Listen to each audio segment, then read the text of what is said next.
One last campfire story. You've heard me talk about Lali, the Georgian girlfriend I had at the time when I was trying to figure out what am I dealing with here, back before my authentic recovery from borderline personality disorder. And it was she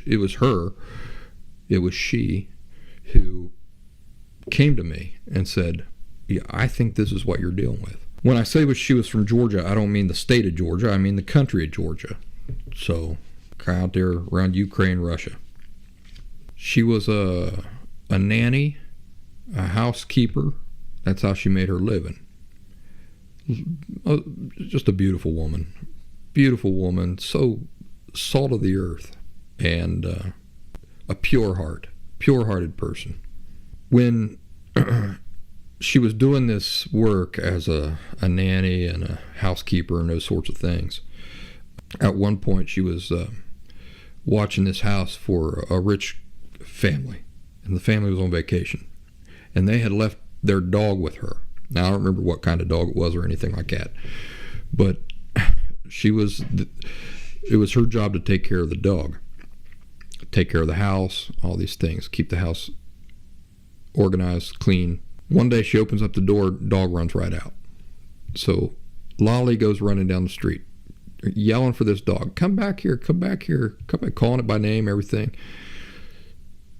It's running around crazy all around the neighborhood. She cannot get that dog to come back to her, and every time she starts to get close, here we are, come here buddy, come here. Dog runs away from her.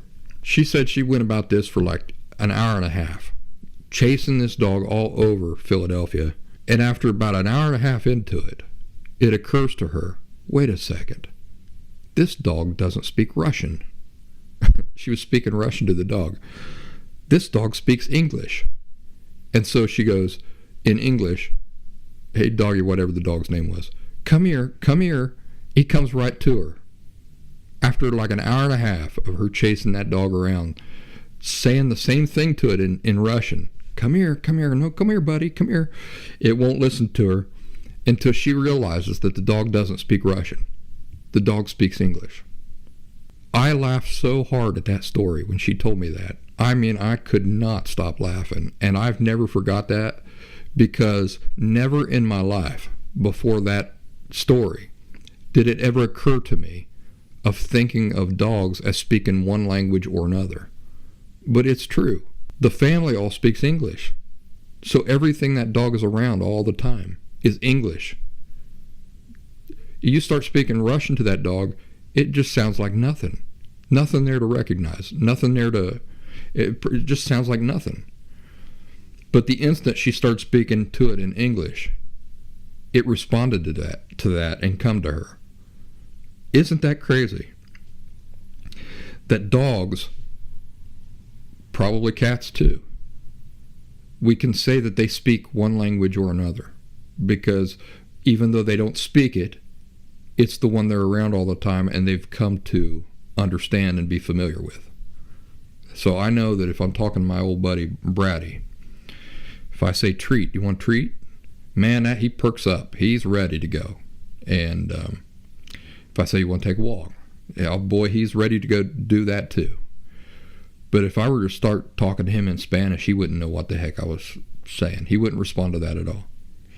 So I wanted to share that with you. Old Lali, I'll tell you what, that Lali was one of the most beautiful women. To this day, she remains one of the most beautiful women, just naturally beautiful, that I have ever met in my entire life.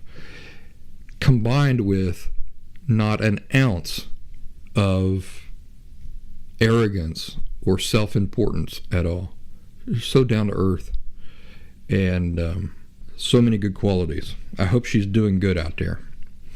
So that's my show for today, and the things I didn't get to talk to tonight, we'll talk about next week. How's that sound to you?